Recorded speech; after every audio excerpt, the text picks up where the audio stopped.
Hello, everyone, and welcome to the Financially Free Teacher webinar. It's Janelle Rock, and I'm the CEO of Generation Wealth, and I'm excited about what we are going to learn together on this webinar. So if you're just joining, I'd like for you to drop your name, role, and school city in the chat. And if you could use an emoji to represent your current relationship with money, which emoji would you use and why? So go ahead and drop your name, role, city in the chat, and tell me a little bit about the emoji that you choose to represent your relationship with money.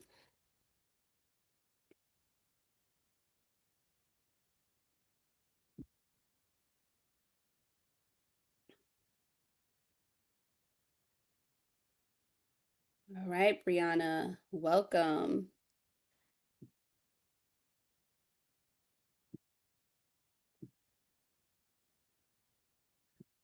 All right, let's see those emojis.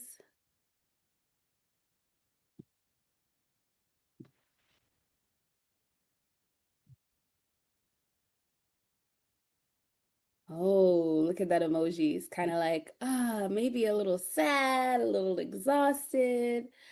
Tell us a little bit about why you chose that emoji. You can drop a sentence or two in the chat.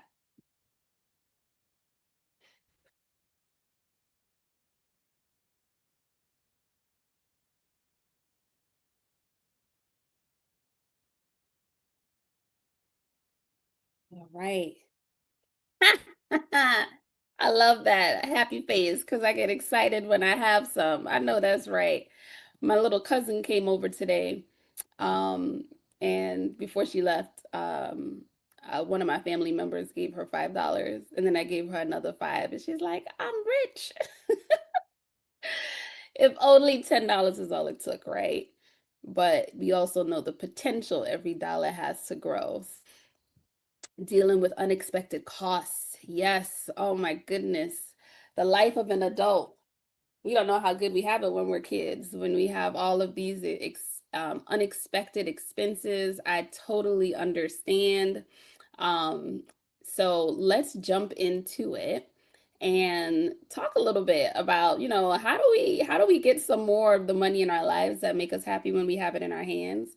And how do we plan for the unexpected? I want to tell you a little bit about me before we get into the content for today. So, back in 2007, I remember I had graduated from college with $28,000 in student loan debt and over $3,000 in credit card debt. I had studied abroad. My family didn't really have a lot of money. I went to school on a full scholarship. Got the opportunity to study in Italy for a year. And that's about it. Like, I had to work while I was there for anything extra that I wanted. And so I did have a credit card and I ended up maxing that out.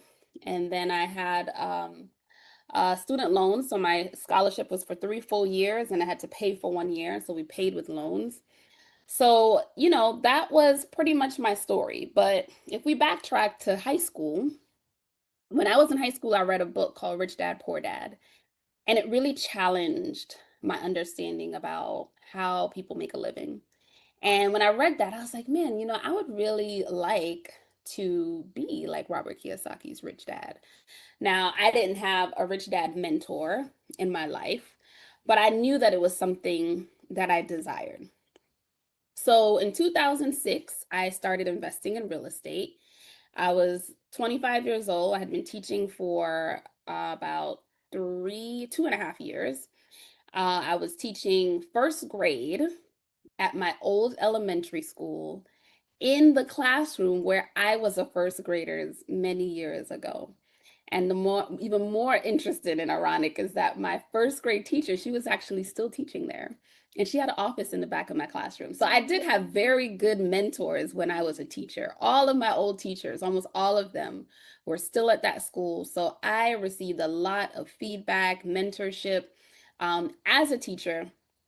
And I also started investing in real estate, and I didn't have many mentors.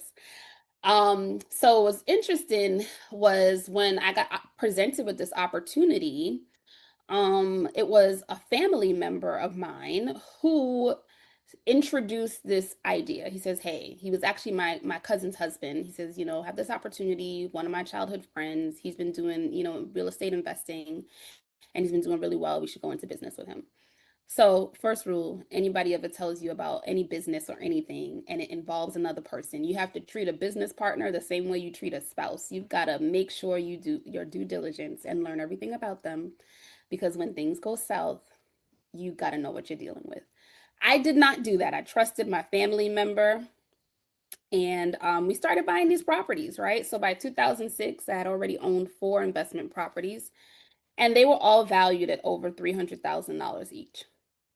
Within 2 years, I lost all four of them and was in over $1 million in debt.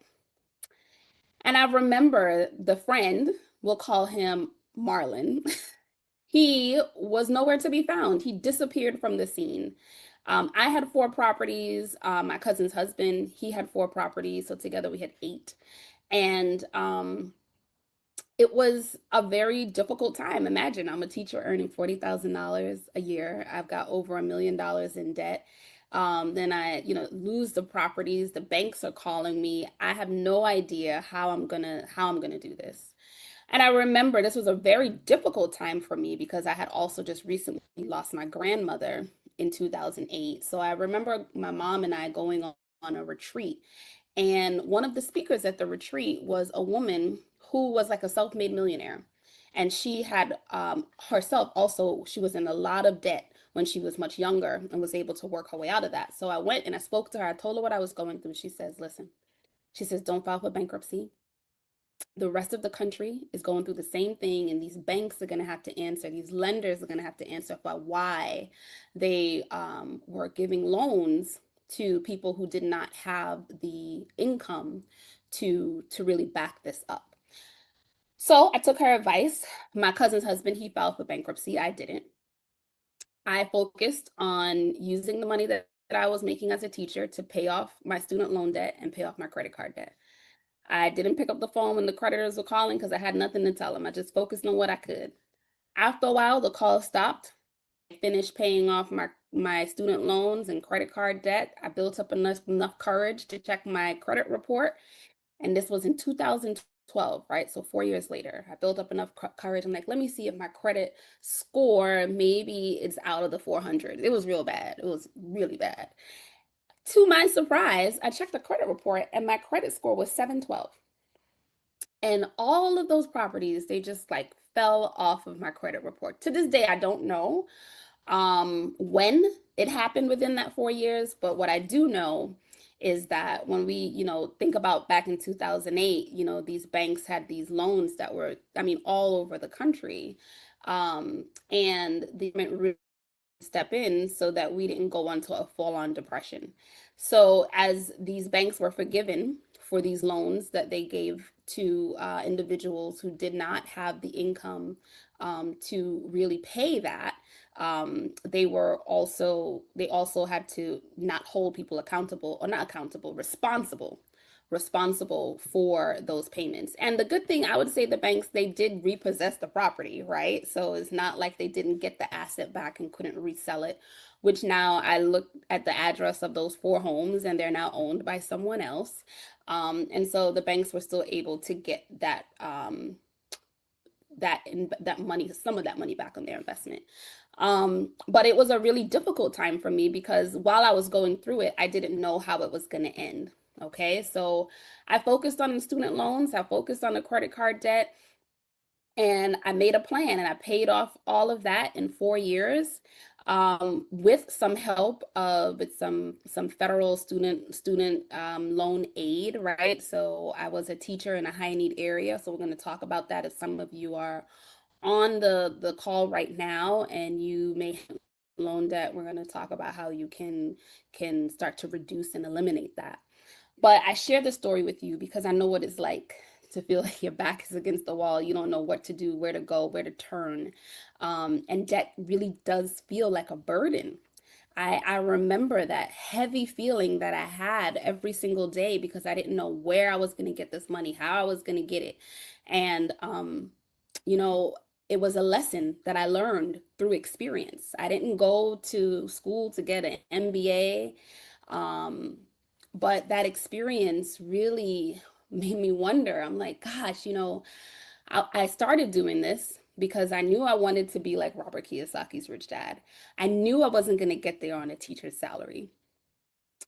But I was like, if I had gotten better financial literacy education in school, maybe I would have made better choices, right? And that was really the inspiration for why Generation Wealth got started. Um, and I started, teaching my kids about how to, start businesses, even in the first grade, right? My master's thesis, the very first master's I did was on financial literacy in the elementary classroom. So I share this story with you because I know what it's like to, trying to get by on a teacher's budget. I know what it's like to be dealing with the burden of debt, but I also know what it's like to be on the other side, right? So today, of course, my story is very different. Completely debt free. I never went back into debt after that 2012, and I saw it was all gone. I kept myself out of debt. Here we are now, 13 years later, and continue to really be mindful about what I borrow and make sure there's a very clear plan for how to pay it back. I own and operate 3 successful businesses. And of course, my investments are in various asset classes that include stock, say crypto, gold, life insurance. And I would say my test became my testimony, and I'm really grateful to be able to live my purpose daily by helping people become financially empowered. And to have your time where you can work wherever you want, whenever you want. For me, that was very important.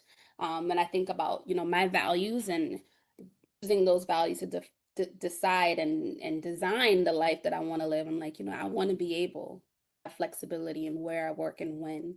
I'm the full-time caretaker for my mom, and she has several disabilities, so I have to be very present for her, and I'm an only child. And so that is also one of the reasons why it's important for me to have that time flexibility.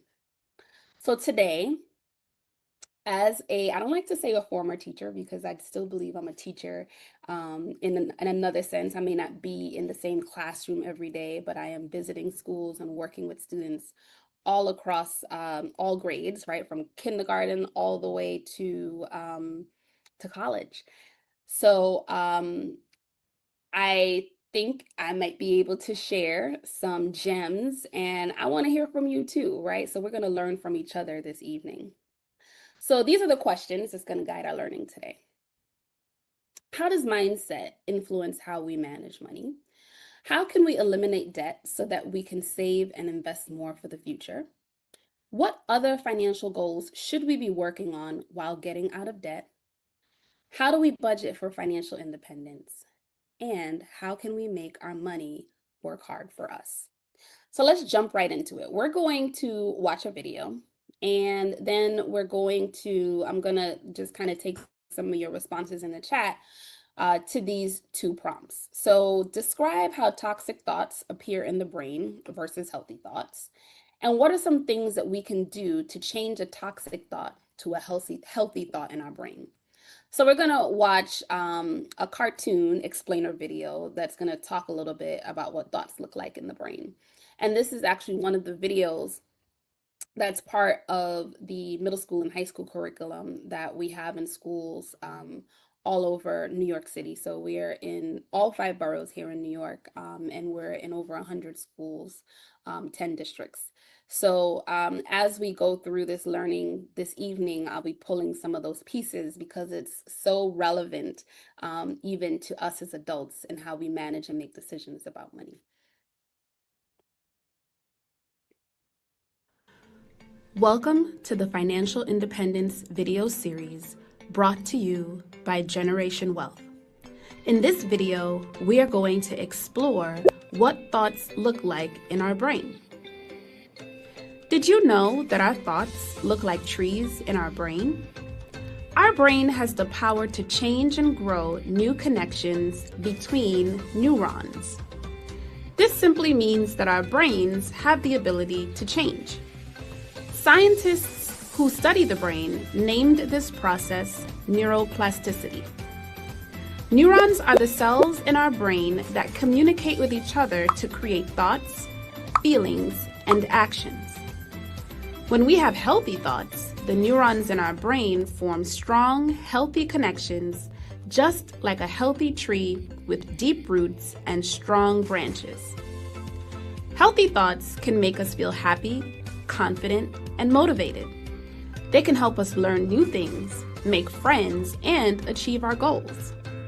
But when we have toxic thoughts, the neurons in our brain form weak and unhealthy connections.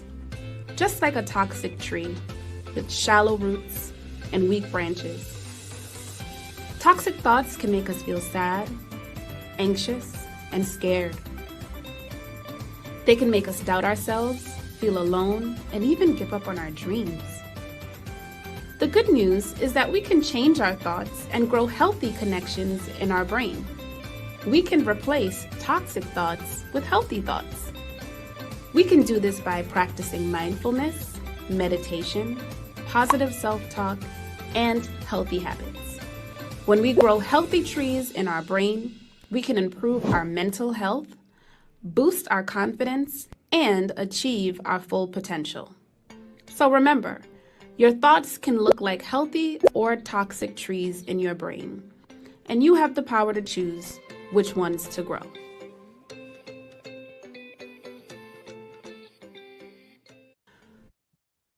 Okay, so based on what you learned in the video, how would you describe the way toxic thoughts versus healthy thoughts, how do they appear in the brain? What do they look like?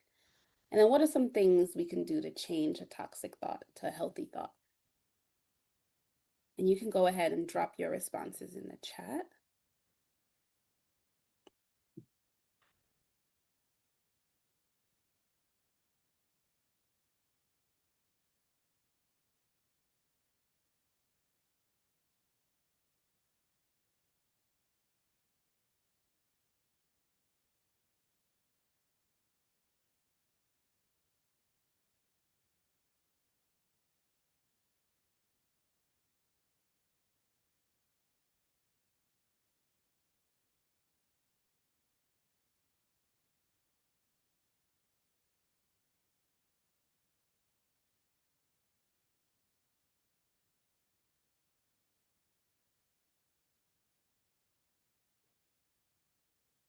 Right. So we got, okay. Yeah, so toxic thoughts are like an unhealthy tree, while healthy thoughts are a flourishing tree. Oh, yeah, this is a really good response.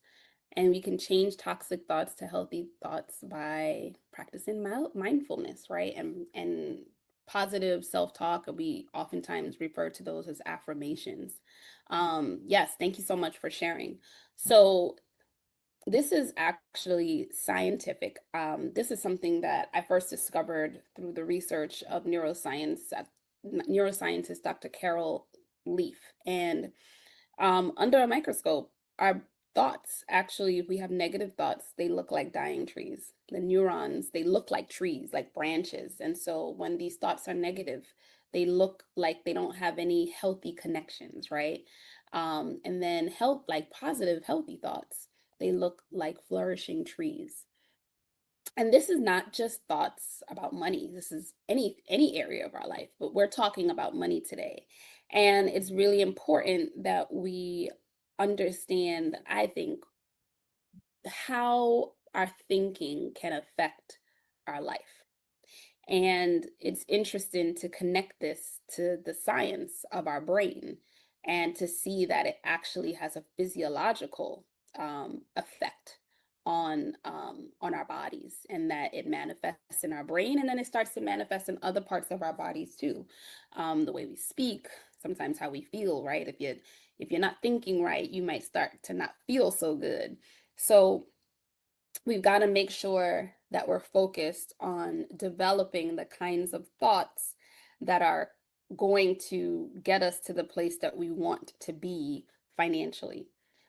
So when it comes to mindset, there's a book called The Millionaire Mindset. It's by T. Harv Eker, and he talks about the various ways that our behaviors can affect how we manage our money and the things that influence that. So the behaviors that we have, the things that we do, the choices that we make with our finances, they're connected to our emotions.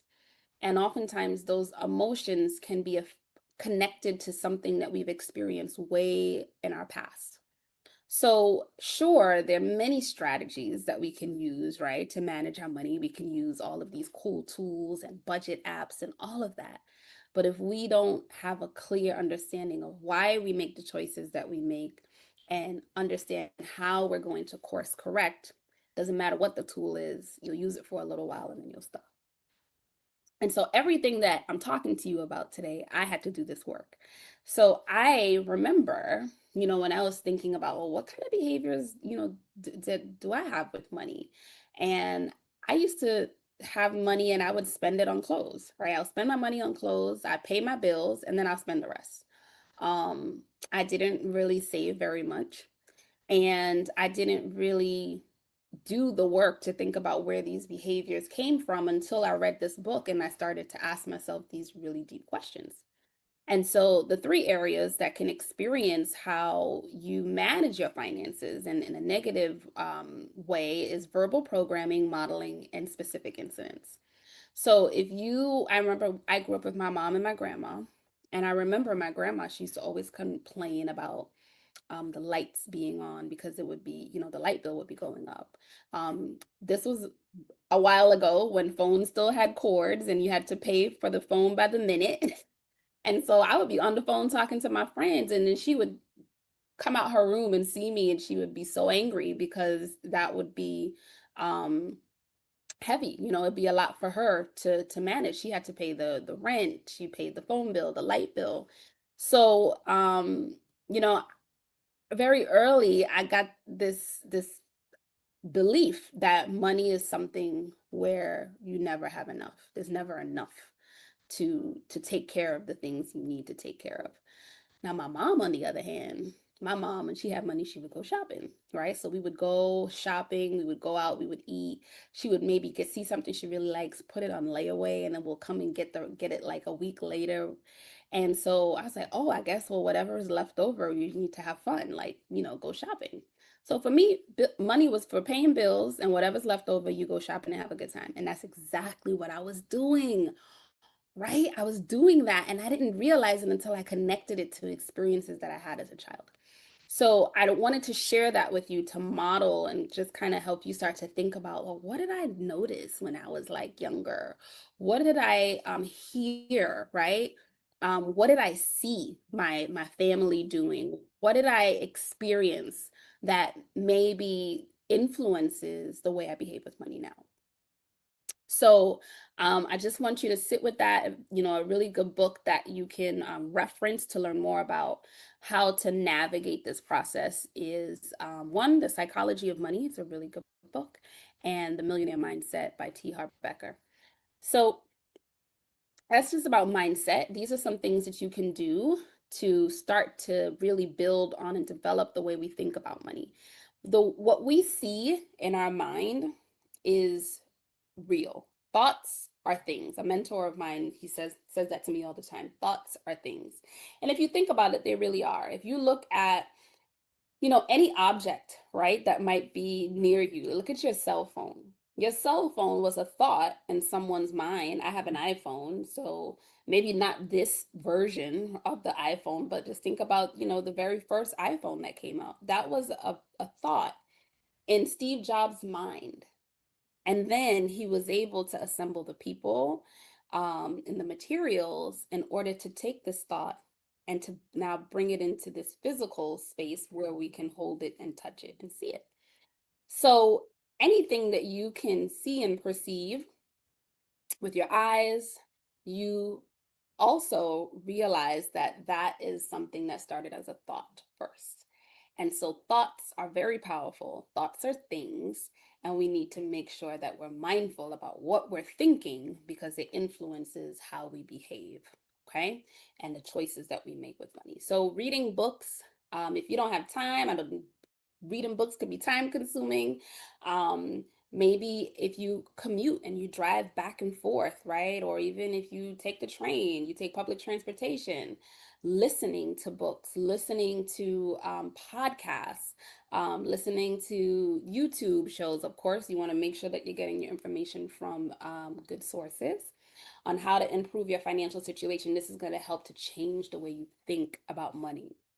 Positive money declarations, creating a vision board of where you see yourself financially 5 years, 10 years from now, and keeping that in front of you as a reminder of where you're headed.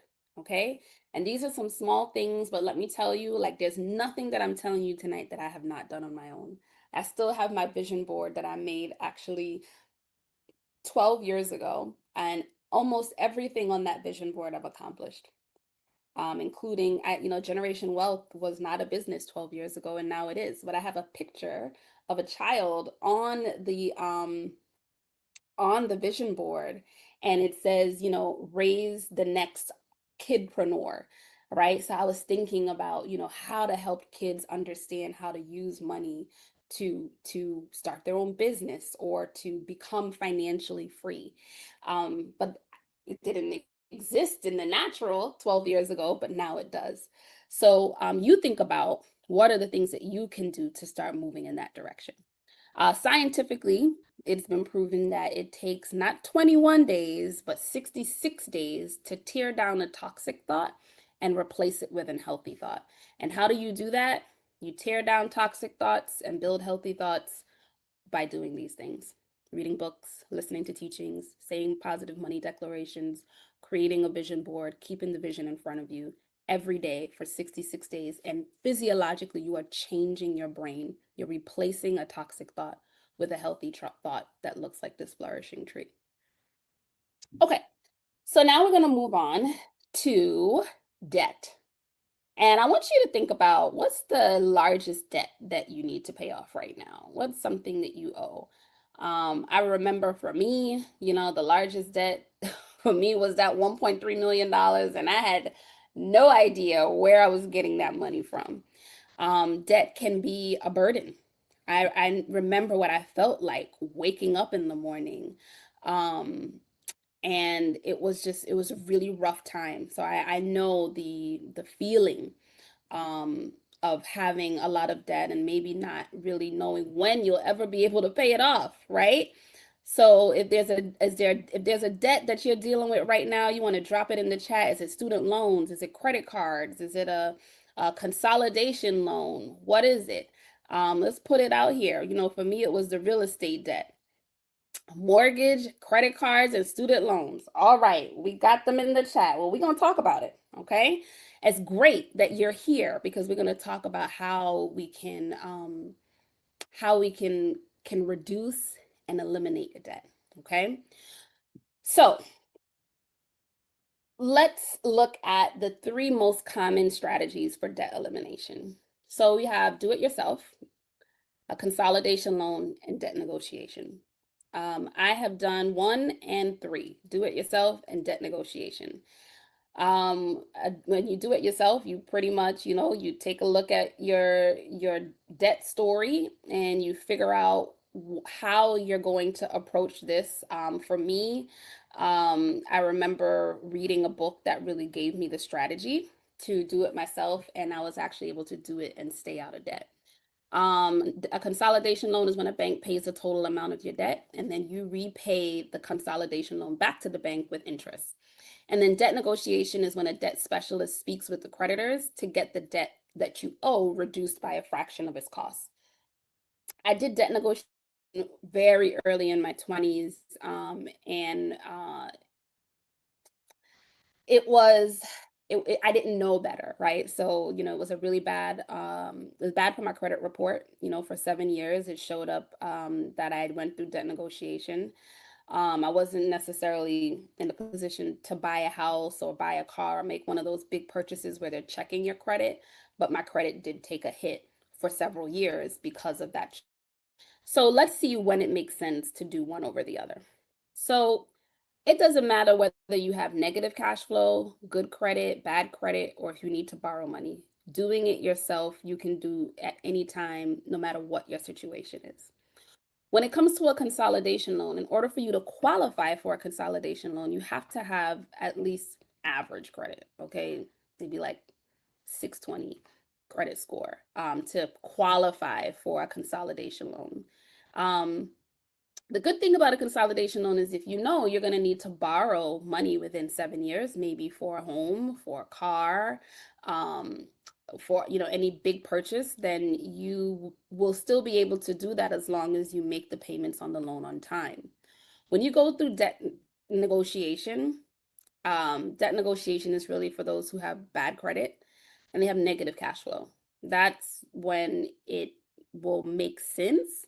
Um, you forget about borrowing money. If you go through debt negotiation, you're not going to be able to borrow money within 7 years because you're going to have a derogatory mark on your credit report and it'll stay there for that long. So, my recommendation is to do it yourself. All right. There's lots of value in going through this experience yourself because you really get to see, like, well, how did I get here in the first place? And you learn from the experience. It can be hard, but you find yourself in a place where when you finally make that payment, that final payment, it's just such a wonderful feeling of relief. And you've learned some stuff through the journey. And that way you don't go back, or if you find yourself back in that place, you know exactly what to do. So, in doing it yourself, there are two strategies. There's the debt snowball strategy. This is the strategy that I use when I did it myself. And this is where you organize your bills from the smallest to the highest debt. You pay off the account with the smallest balance first while paying the minimum due on all the other debt. So once the smallest debt is paid off, you combine the amount you were paying from the smallest bill to the next debt in line, and then you follow the process until every bill is paid off. The next strategy is called the debt avalanche. And this is where you organize your bills from the highest to the lowest interest rate. You pay off the account with the highest interest rate first. So instead of the highest amount, we're looking at the interest rate with the debt avalanche.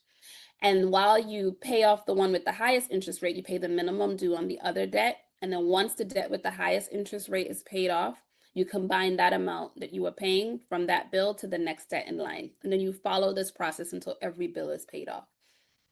They work very similarly. You have to decide what's going to work best for you. If you want to be able to kind of celebrate those small wins along the way, I would say the debt snowball, right? Because you're starting from the smallest bill to the highest. The debt avalanche, if you have a lot of high interest debt, then it may be more beneficial to pay off to do the debt avalanche because you're focusing on paying off the one with the highest interest rate first. Okay, so let's look at this case study. So we have here Taylor, and Taylor, she has a total of $42,341.42 in consumer debt.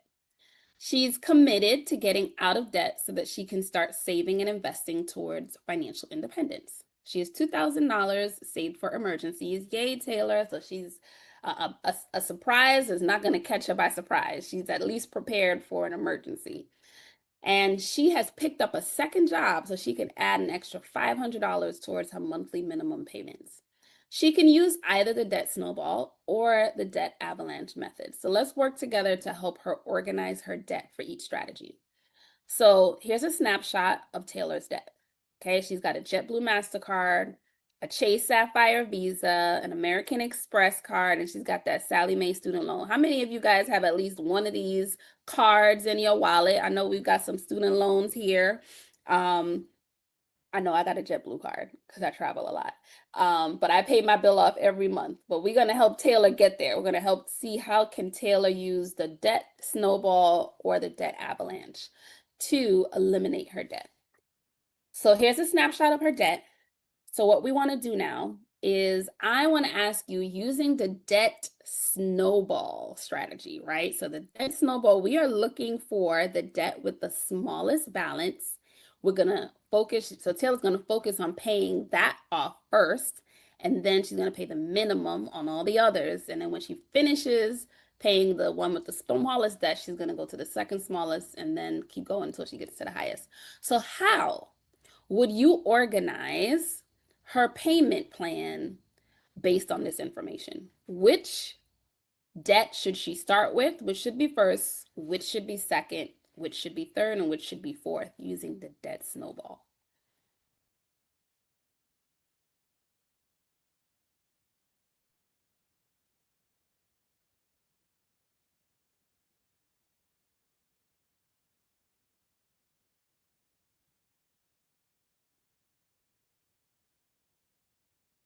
Right, let's see how we're going to organize Taylor's debt using the debt snowball strategy. I know your wheels are turning. This is going to take a little time. So let's see, what do we have? All right, we've got some responses coming in here. Yes, so we've got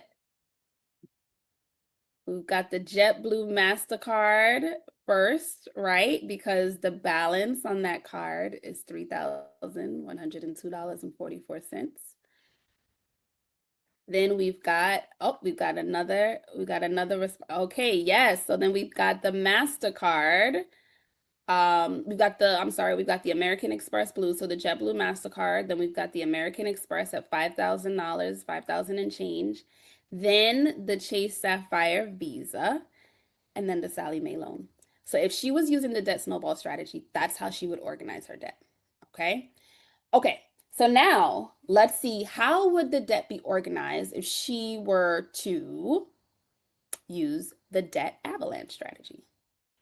Which one would be first? Because remember now with the avalanche, we're looking at interest rate.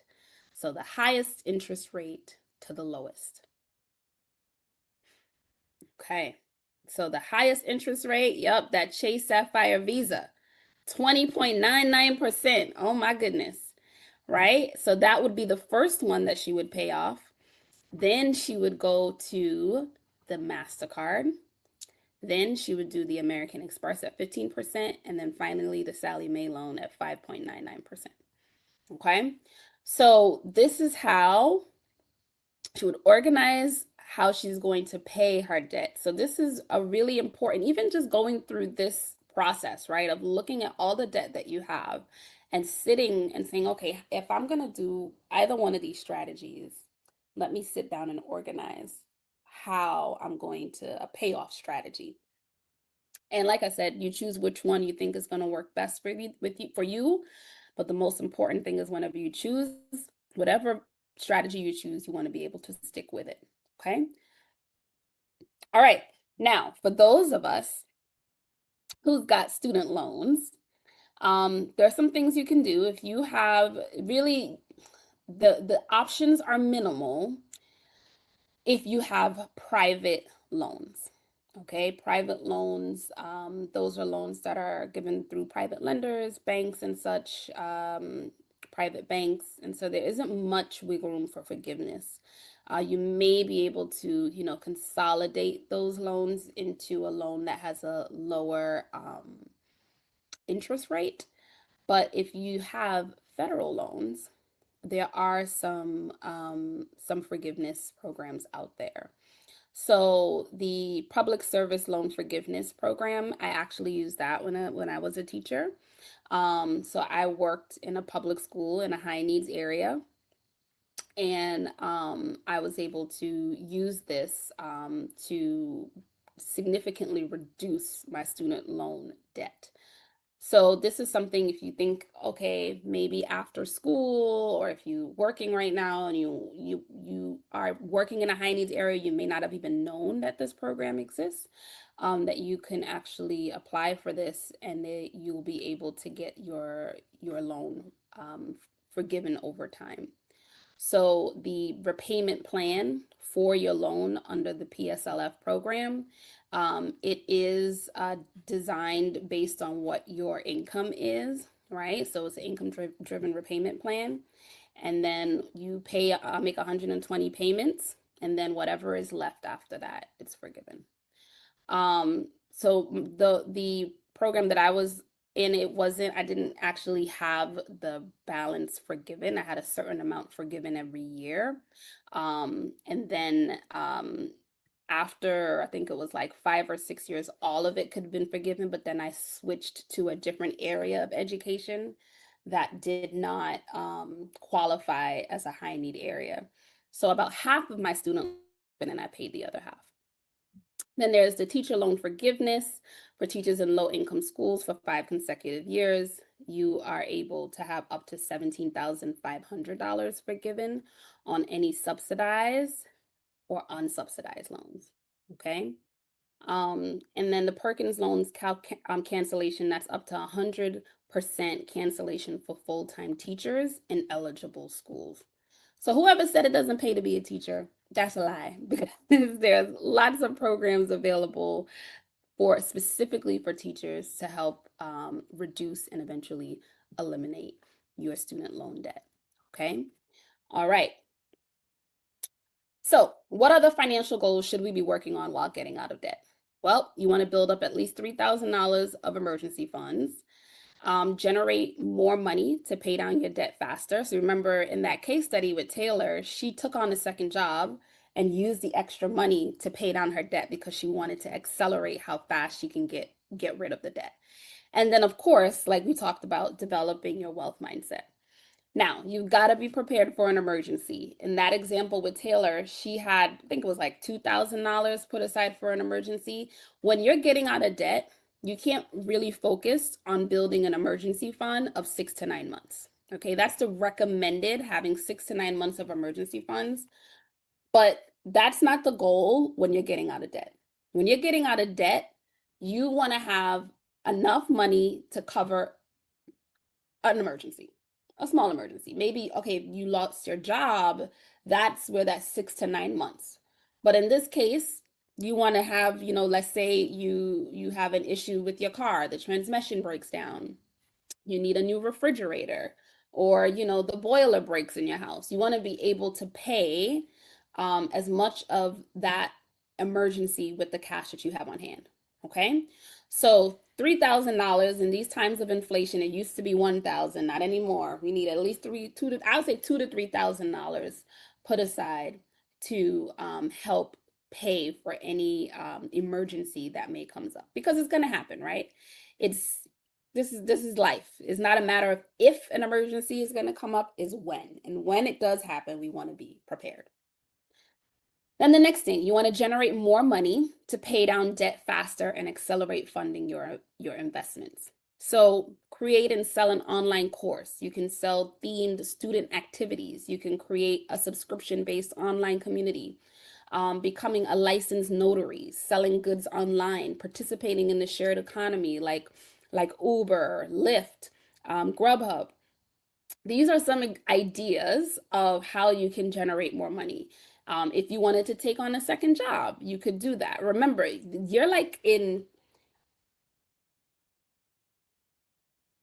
have to be laser focused when you're focusing on getting out of debt. Because what happens is that debt takes away from what you could be putting aside to grow. And so we want to get out of this space where most of your money is going to pay this debt off, so that way you can free up now some of this money that you were paying towards your credit cards or your student loans, and now you're able to use that money to towards investments. Now, if you have a mortgage, right, your mortgage, owning a house in America, there are lots of tax benefits to that, right?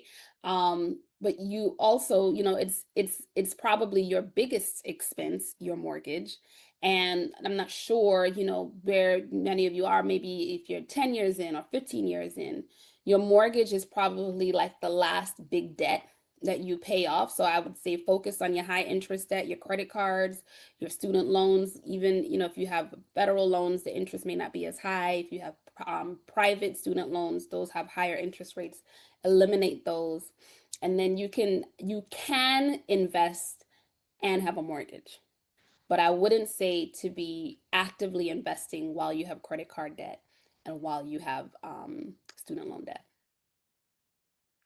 All right, so I just wanted to highlight some of these ways that you can make money online.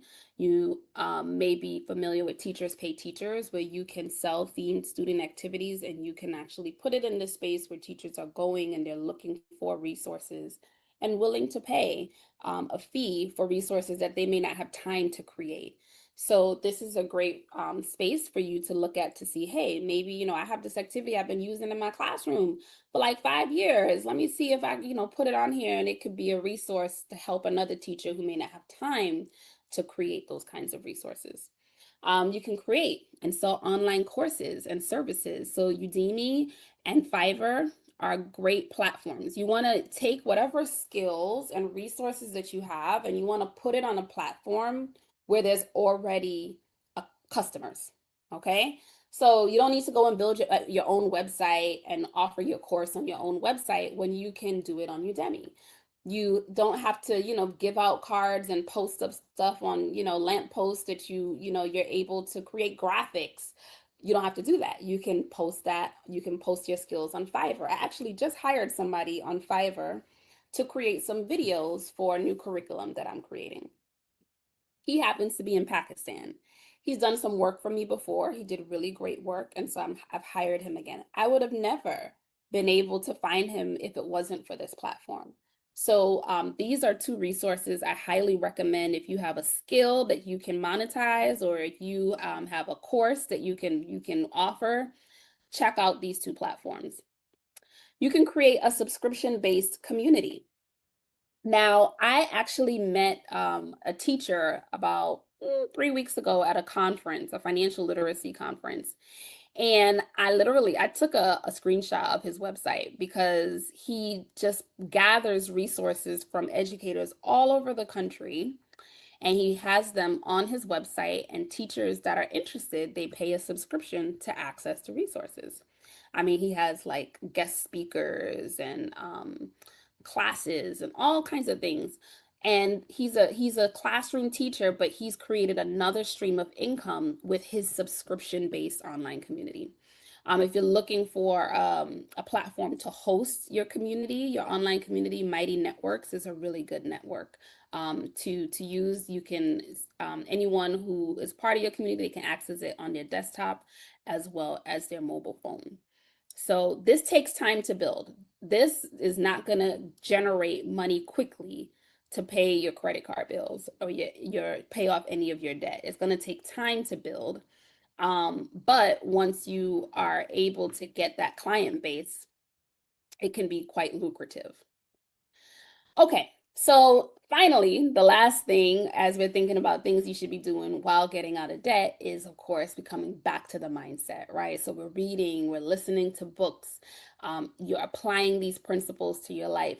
You develop a vision, right, of what you want your life to look like 1 year, 5 year, 10 years from now. Write it down, create a vision board. I saw my vision board, right? 14 years, 12 years ago. And there's still a few things that I'm working on. And then you follow through on SMART goals, right? SMART goals that'll help you attain your vision. Okay. I teach SMART goals to our middle school and high school students. And then we teach our high school students how to facilitate the learning with elementary school students. So they go into the elementary schools and they teach the little ones on how to create SMART goals and how to write them. So it's a really great skill, and you can apply it to your own life as well. Okay, so here's some suggested books that I think you should definitely read if you're not sure where to start. I've read all of these books and tried my best to apply the things that I've learned from each of them. Some of them I've read as paper copy, others I've listened to, but they're all great books. You definitely take a screenshot of this page. Tony Robbins, his book, Money Master the Game, excellent book. It's very long. It was actually really good to listen to, but then I ended up buying the book and making the notes of, where I wanted to apply what I've learned. So all great books here. Okay, so now let's think about, if you look at your financial pipeline, where would you say the leaks are? Right? Where you have like, the money's coming in and you get the same amount of money probably every 2 weeks from your check, but where is it going? Like, is it Uber Eats? Is it subscriptions? Do you have kids and they just always seem to need something, or something comes up and it's like, I didn't plan for that, right? These unexpected expenses. So let's see. how we can start to budget for financial independence and budget in a way where we're prepared for the unexpected. So there are, I would say, two different ways. You have your normal traditional budget, right? Where you are looking at how much money you're making, you're setting aside money for your expenses, um, and for the things that you need. Maybe you save a little bit, um, but you do the same thing every month, right? You follow the same budget every month. Now, a financial independence budget is very specific in that it focuses on managing your monthly expenses with the goal of eventually generating enough passive income to cover and eventually exceed your monthly expenses. Okay, so if you decided, hey, you know what, maybe I don't want to teach full time, I want to teach part time, or maybe I love teaching, but once I retire, I don't just want to be dependent on my 401k or my 403b, right? Or my pension. I want to also have some income that's coming in every single month. And so that's what a financial independence budget does. It's very intentional about the money that you're saving and then how you're putting it to work for you um, while you're sleeping. So there's some factors that you need to take into consideration if you want to become financially independent. You want to eliminate debt, which we talked about. We spent quite a bit of time talking about the process of doing that. You've got to pay yourself first. If it's nothing else you remember from today's session, pay yourself first. Even if it's just $5, it's developing the habit and prioritizing yourself. You worked hard for your money. You have to pay yourself before you pay anybody else. Now remember, if you're eliminating debt, now we can start looking at building up a more sizable emergency fund to cover expenses. God forbid you lose your job for whatever reason. You have 6 to 9 months of living expenses saved up so that it can cover any emergency that arises. Of course, you want to protect yourself, right? So you want to have the right insurances in place, keeping your expenses low while generating more income, and then finally using your extra money to invest in passive income producing investments. So, step one, eliminate debt. This is really important. I mean, we're not going to spend too much time on the debt elimination because we spent quite a bit of time just talking about it, but I wanted to make sure I mentioned it because it's very important before, when you're budgeting, that before you can really execute a financial independence budget, you've got to, the first step of a financial independence budget is eliminating debt. Okay. Then pay yourself first, right? So we're going to just watch a quick video on what it means and why it's important. Welcome to the Financial Independence video series brought to you by Generation Wealth. The most important principle of saving is that you always PYF, which is an acronym for Pay Yourself First. Once you have saved enough money in your emergency fund, you should use your PYF savings to invest in passive income producing assets like index funds, real estate stocks, and e-businesses, just to name a few. When you do this, you put your savings to work for you so that you can make money even while you are sleeping. If you are consistent with this habit, your investments can grow to an amount where you'll make enough money with passive income that can pay your monthly living expenses. This is the first level of financial independence, and investing your PYF savings is one of the quickest ways to achieve this goal. Okay, so PYF, we probably gathered from the video, right? That PYF means to pay yourself first. And it's important because we want to make sure that we're prioritizing ourselves because we're the ones that's out there working for the money before we are paying all of our other that debts that we owe, your monthly expenses. And like I said, it doesn't have to be a whole lot of money at first. You just want to develop the habit. Okay. Um, moving along here a little faster through some slides than others, just because I want to make sure that I am honoring your time and that we are able to end at the time that I stated. So, step three, building up a six emergency fund. If you're not prepared for emergencies that will happen, then you're not ready to live a financially independent life, because one emergency can turn your life completely upside down. So now we're moving the $3,000 to cover a surprise to 6 to 9 months, so that anything that happens, you can sustain yourself for several months before, if you need to find another job, or another consistent source of income. Okay. This is going to be very important. This is a very important building block or foundation to becoming truly financially independent. Then protecting yourself. Okay, so want to make sure you've got your health insurance, disability insurance, life insurance. If you're a home, you got to have homeowners insurance. As a renter, renter's insurance. Renter's insurance is extremely inexpensive, but it's so important. A neighbor of mine a few years ago had a fire in her apartment, and she lost a lot, but she didn't have renter's insurance. But the person who lived under her, that ended up having the water damage from the fire department that came in with the hose, she did have renter's insurance, and so she was able to get much of her stuff replaced, at least in terms of getting the money to replace those things, because she had a renter's insurance policy. A will and healthcare proxy. You're working so hard. You want to make sure that, God forbid, something happens to you, you have someone in place who will be able to speak for you if you can't speak for yourself. And, God forbid, you pass on, that you're very clear about what's going to happen with the assets that you currently have. Okay. So as we're building wealth, we also want to be mindful about how we protect our wealth as well. And in step five, so keeping your expenses low while generating more income. So these are some guiding questions that I want you to consider as you are thinking about, what does this mean for me? So how much money are you paying in subscription services? Do you need or use them all?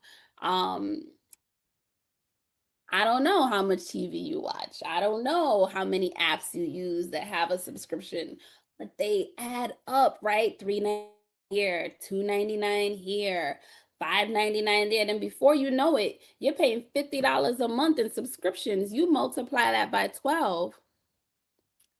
That's a lot of money, right? That's $300 a year. So I want you to really do an audit of your bills, and where are you paying for subscriptions that you don't need? Eliminate them, right? If you feel like you need them, maybe you might be able to negotiate a lower rate. How many of you have ever gone to cancel a subscription and then they're like, well, why are you canceling? If you say it's too much, then all of a sudden they're able to offer you the same subscription for half the price.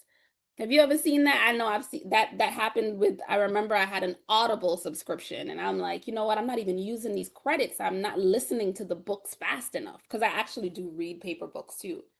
So I went to end it, and they're like, okay, well, we can, pause your subscription for 3 months and you won't have to pay anything. And then I did that. And then the 3 months, I put it in my calendar and I went to cancel, and they said, okay, well, we can offer you a subscription for half the price. I'm like, okay, for half the price, I'll still get the credits.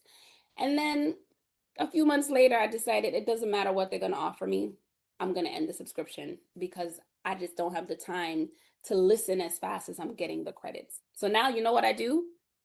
No more audible.com for me. There's a free app that I download on my phone called Libby, and I'm able to use my library card, connect it to the app, and then I can borrow Audible audiobooks from my library for free. So there are ways to save and eliminate some of those bills. Utility bills, those are bills that you can always negotiate to a lower amount. How often are you ordering food, takeout food? That adds up, right? So don't think about it, oh, it's just $30. If you're doing it 2, 3 times a month, right? That's 30 times 3, right? 30 times 4. And then you take that amount and you multiply it by 12, and then you see the hundreds and sometimes thousands of dollars that's leaking out of your financial pipeline, and it could be used towards investing. So, building wealth is not just about how much money you make, it's about how much you keep and how long you keep it for. So, when we're looking at our budget and you're doing an audit, there are three areas you want to look at: your fixed expenses, variable, and controlled. So your fixed expenses, these are obligations that are essential. This is your mortgage, your rent, their transportation, right? What you pay for gas, tolls, whatever, however it costs you to get to and from work and the places you need to go. These are non-negotiable costs. You pay the same amount every single month. Then you have variable expenses. These are obligations that could be a necessity or a non-essential, and they are due the same time every month, but they fluctuate based on cost and usage. So they could be negotiated to lower payments. All right. So think about your utility bills, your subscriptions, even some insurances, right? Your car insurance can be negotiated to a lower amount depending on what kind of coverage you want. Controlled expenses. So these are also expenses that could be a necessity or a non-essential, and you have full control over how much or how little you spend on these expenses. So clothes, hair care, nail care, entertainment, even food is a controlled expense. You can definitely pull back maybe on some of the brands. Maybe there's some store brands that you can sub. I have a friend, when you go to his house and his cupboard, everything in his cupboard is great value. He doesn't buy any name brand anything. He goes to Walmart and he gets the Walmart version. Everything. And his daughters always make fun of him. They're like, "Oh my gosh, dad, everything in your cupboard is great value." But you know what? He's keeping his money in his pocket and he's putting it into investing and saving because he's about to retire in 3 years. And so he knows that it's important for him to save money where he can. He still eats well, he's not starving, but he doesn't need to have Breyer's ice cream. Great value vanilla ice cream is just good for him. So when you are looking for areas where you're overspending in your budget, you want to look at your controlled expenses first, right? So are you doing your nails, once a week? Can you do it once a month? Can you maybe do your own nails? Are there ways that you can cut back on how much you're spending on food? Is there a cheaper grocery store you can go to? The second look would be your variable expenses. It's going to take a little more work. You might have to call your utility company and ask them, like, hey, I've been a customer with you guys for 15 years. I really want to look at a way to reduce, this bill that I have. I'm paying for internet and I'm paying for television. So is there a bundle? And oftentimes they'll be able to offer you, I've done this several times, offer you a lower cost for more services. The only thing is that you've got to be like a ninja with your calendar to say, okay, we're going to give you this promotion for a year. You know what I do? I go to my calendar, I put it in my calendar as an alert so that when that time comes, I call them again and negotiate another deal. All right.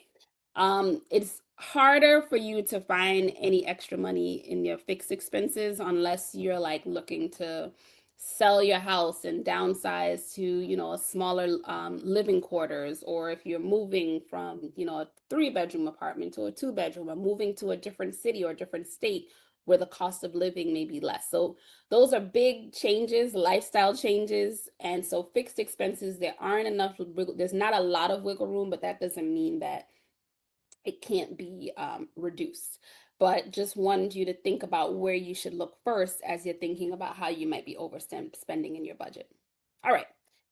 And then finally, the fun part, when you have that extra money, we're not going to use that extra money the way I used to in my 20s and, go to the store and buy nice clothes and nice shoes. We're going to take that money, we're going to invest it in income producing assets. So I'm really advocating for you to, beyond your 403B, beyond your retirement package, beyond your Roth IRA or traditional IRA, investing your money in these passive income producing investments that's going to pay you money every single month, whether you go to work or not. Okay. I'm not advocating that you don't get up and go take care of our babies because they need you. But we also want to make sure that we are smart and savvy with the money that we work so hard for. Okay. So, just a recap, the 6 steps: you want to eliminate debt, pay yourself first, build up a 6 to 9 month emergency fund, protect yourself, keep your expenses low, and generate more income. And then finally, use that extra money to invest in passive income producing investments. Okay, so now let's talk a bit about how you can make our money work hard for us. And this is, to me, the most fun part because once you start to see your money grow, you get excited and your attitude, I mean, it just snowballs, right? And you start to I feel like I attract opportunities to make money that I never even thought of before, but it's because over time I've become so much more aware, so much more intentional, even in my conversations with friends that they introduce me to other people who are, doing some really wonderful things in the world of investment. And I've seen not just, of course, my net worth grow, but also my mindset and my circle of friends. And so let's talk a bit about how we can make our money work hard for us, right? I love this picture of the money growing on trees. So I have a question for you. Which would you choose? Okay. One penny that doubles in value every day for 30 days, or so we got that penny, that shiny penny, or $1 million in cold hard cash. Which would you choose? Don't tell me why. I just want you to drop your choice in the chat. Which would you choose? The penny or the $1 million?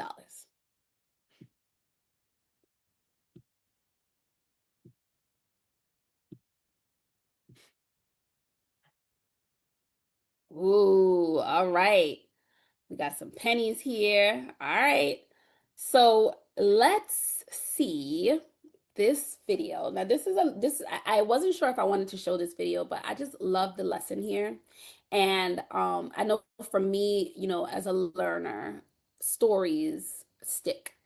And I really wanted to leave you with this story today. So this is one of the last activities we're going to do together before we wrap up.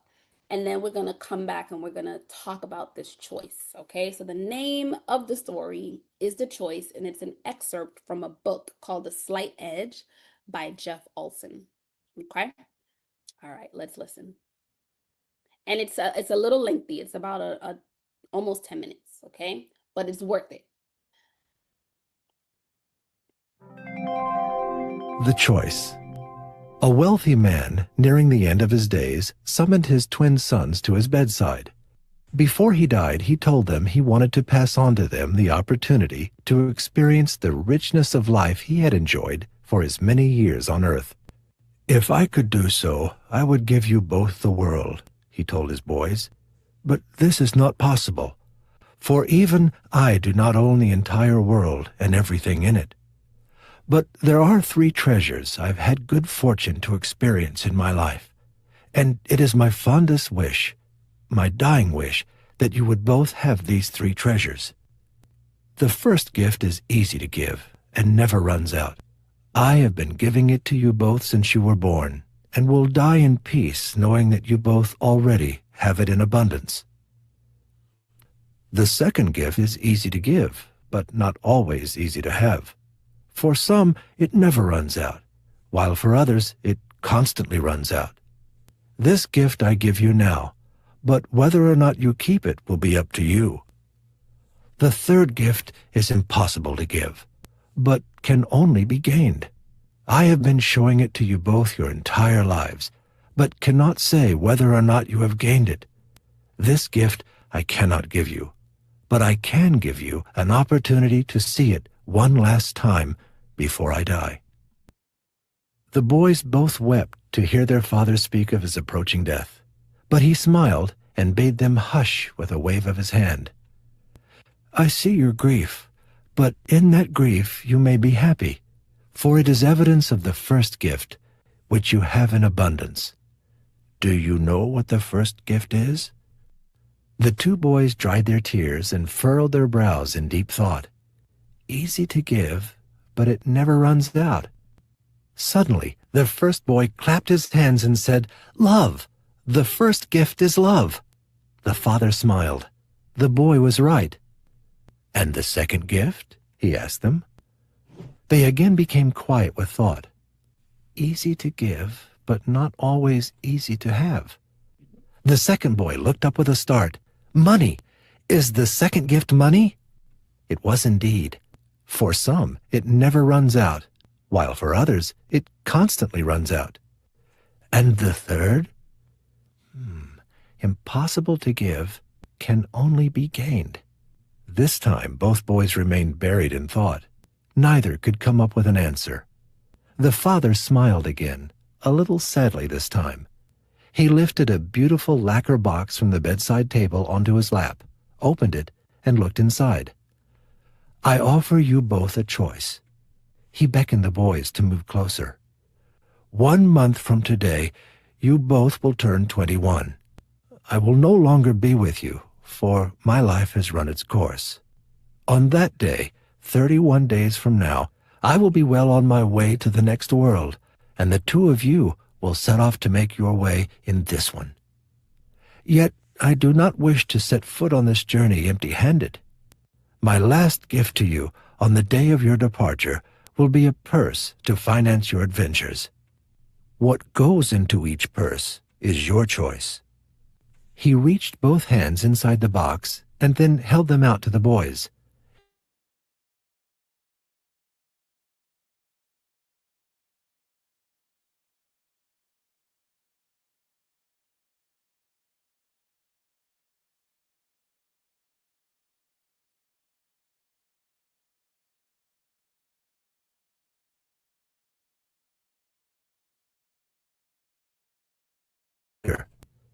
If you take the penny, you may also take it with you or leave it in your purse. However, if you choose the penny, my Treasury Director has instructions to double the contents of your purse every day.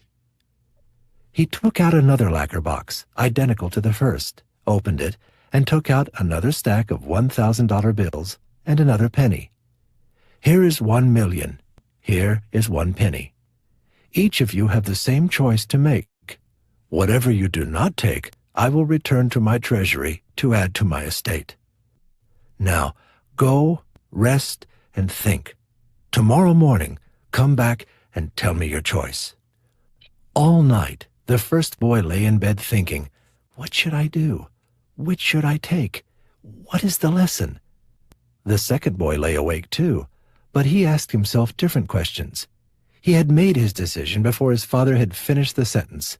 Now he was making careful plans for what to do for the next 31 days. When morning came, the second boy sprang into action. After securing the million in cash from his father, he hired a sharp consultant and a manager to help him execute his carefully wrought plan. They rented out a hotel suite in which they conducted exhaustive back-to-back interviews for the next 6 days. By week's end, they had hired a staff of the finest financial advisors in the land.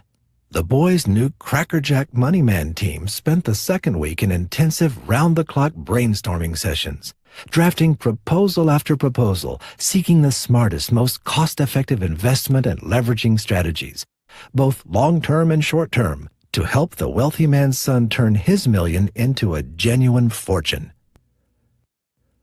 By week 3, the best plans had been selected, winnowed, examined, combed, explored, game-theoried, road-tested, computer-simulated, and dissected.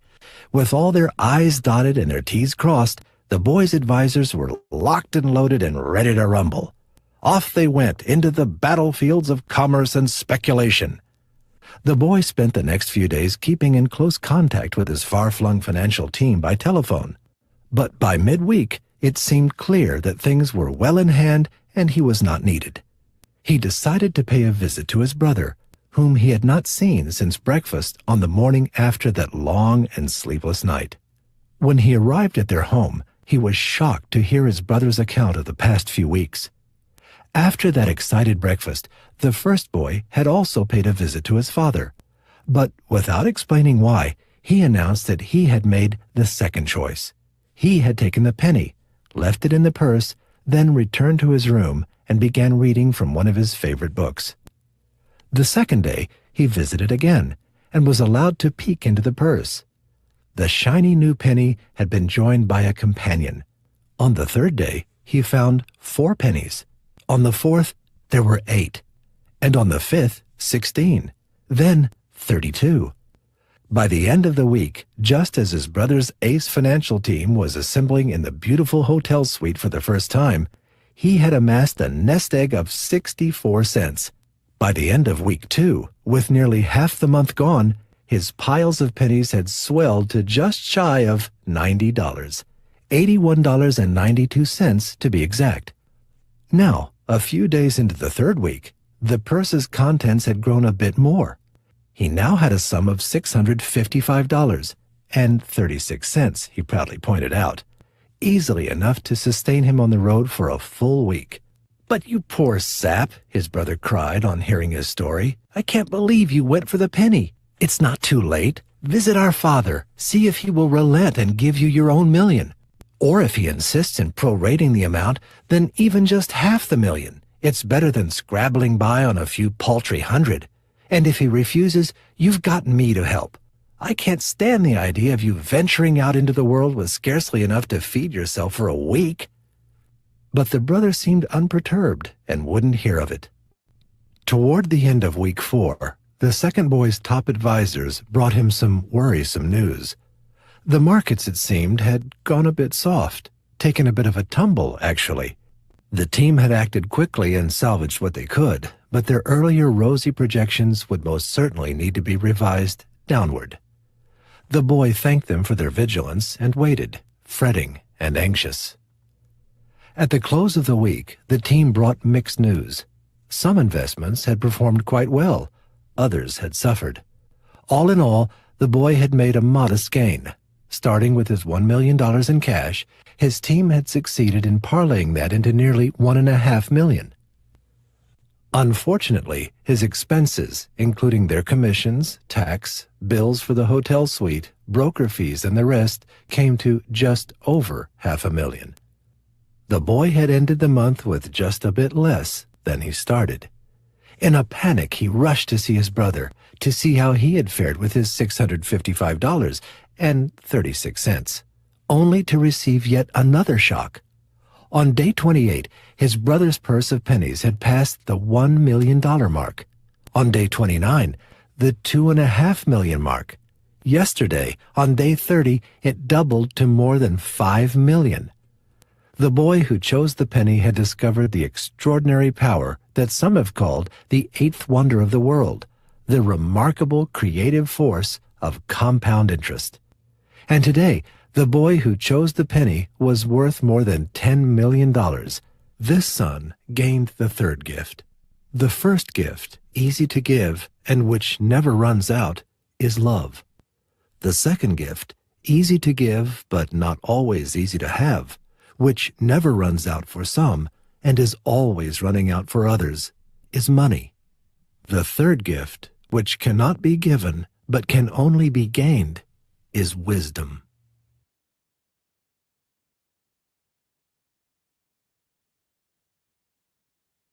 All right. I don't know about you, but I love, love, love that story.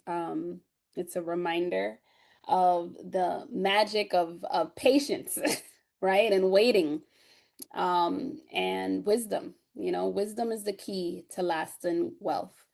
And it's the ability, we look at the definition, to think and act on the knowledge, experience, and um, insight that we have. So it's one thing to have the knowledge, but when you act on it, that's true wisdom. And if you all, those of you who chose the penny, you definitely made the wise choice. Although that brother had to wait 30 days, I'd say 30 days is nothing if it meant that at the end you'd have over $10 million, right? So when we think about wealth, it's not just money, but it's resources, it's material possessions. I think even the quality of relationships that you have with your family and friends add to a wealthy life. And you got to think about how you can move wisely in these areas with the assets and the things that you hold that are of value to you, right? So how do you steward your relationships with your family, with your friends, with your coworkers, and keep them intact? How do you manage the things that you value, right? Whether it's your home, your money, your investments. I always, there's a saying that I use with my friends, and they always say, "Oh, here you go again. How you do anything is how you do everything." And so, even if it's the smallest act, if you do it with pride, you do it with care, you do it with thought, you do it with love. Uh, it's a habit that you're building and how you do things, and then it permeates into everything that you do. So just I just wanted to really talk a bit about that before we go into our last piece and wrap up for today. So, I want to just bring to your attention. I've talked a lot today about investing in income producing assets beyond your retirement savings. And the strategy that I use is one that's called income investing. And I invest in assets that I know are going to provide me with an income for years to come. So it's a strategy focused on building a steady stream of cash flow from investments rather than relying only on growth in value. So income investments include dividend paying stocks, real estate investment trusts, actual traditional real estate, bonds, high interest savings and CDs. That's the most conservative. I usually put my money there when I'm saving it for a bigger investment, usually real estate. If you're not familiar with real estate investment trusts, it's a low cost way to enter into real estate investing without having to be a landlord, dealing with, property managers or anything like that. You can actually invest in commercial properties like hospitals, data storage centers, hotels, billboards, through stocks on the stock exchange that are known as REITs, real estate investment trusts. And these are companies that hold these commercial types of properties, and they pay out 95% of their income to their shareholders every single month.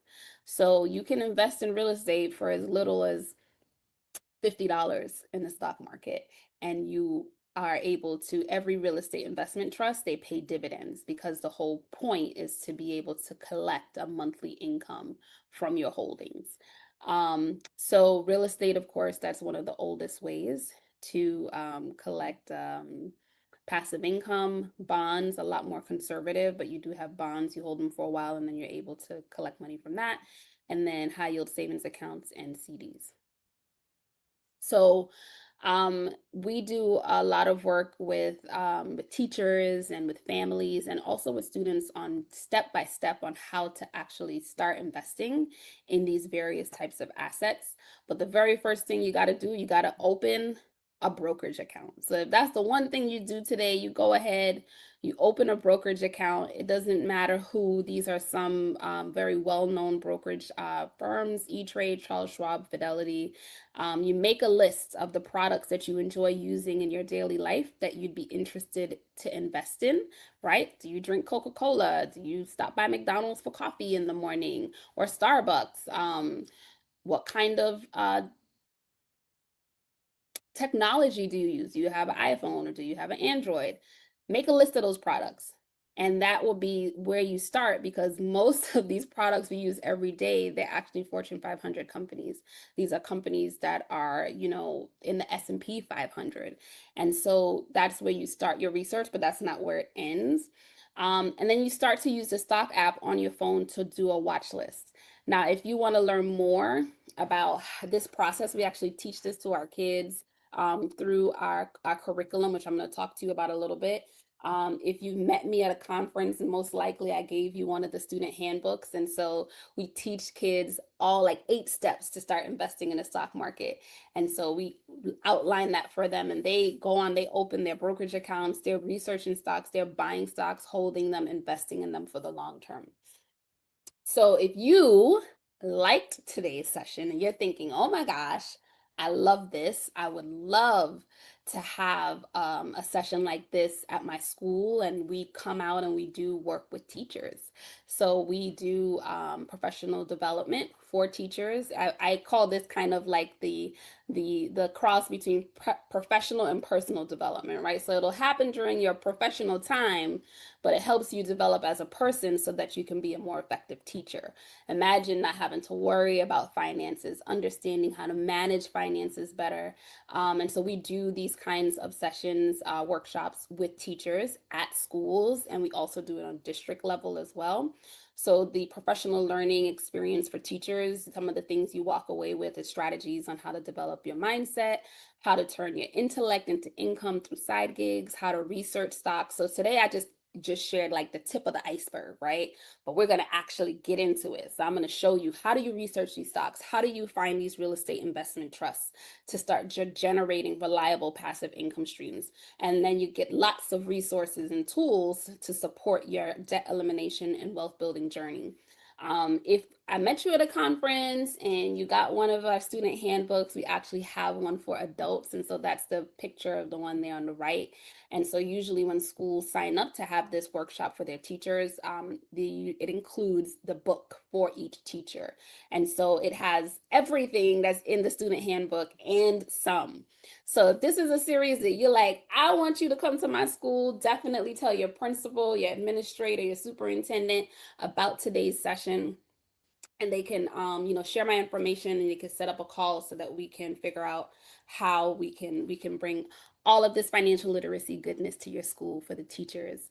I Teachers changed my life. I love them. I do this session once a month as a way to pay it forward for teachers, because you all shape our future.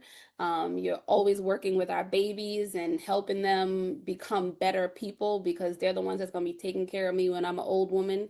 And so I value and love teachers, and it's really an honor for me to do this session once a month for you all.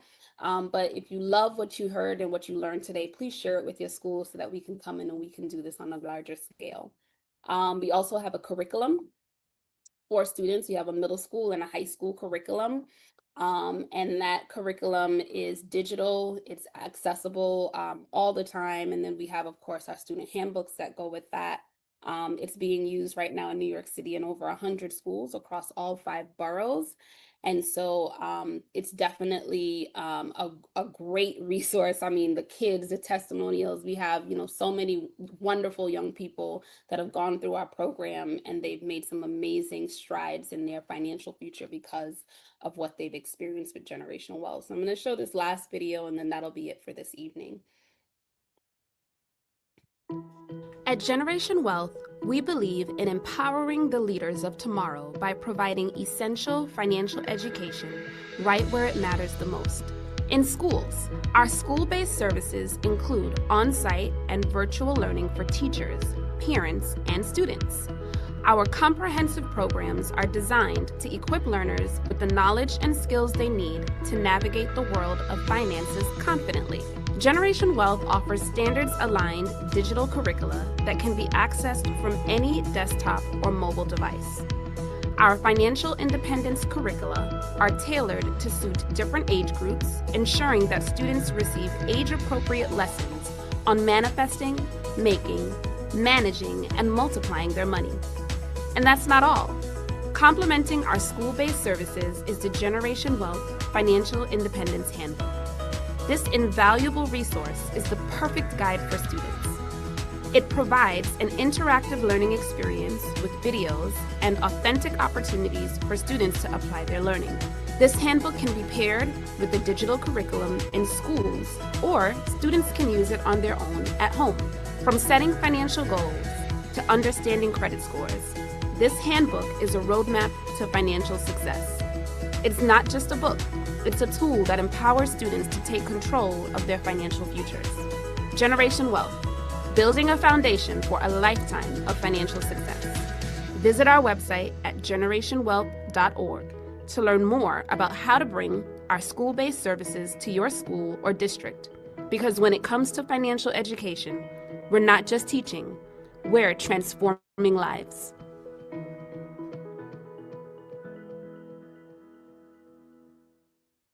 All right, So you can go to this link here to book a call. I'm actually going to put it in the chat so that you have it. If you'd like to book a call, 30-minute one-on-one with me to talk about how we can bring these resources to your students and to the teachers at your school. This is some of my information where we can stay connected. I'm on Instagram, generation.wealth. You can also follow my personal page, JRock's World, and then I'm also on LinkedIn. So what I'm gonna do now, I'm just gonna, that link to book a call, I'm just gonna drop it in the chat. So if you're interested in booking a call to talk more about what this could look like at your school, I want to make sure that you can do that. And that's it for this evening. I want to thank all of you for joining this evening. I hope that you had a wonderful learning experience and you walked away with something today that you did not know before. And let's see where our paths, cross again, and hopefully I'll be able to meet you in person at your school. Have a wonderful evening, and thank you so much for joining our webinar. Thank you.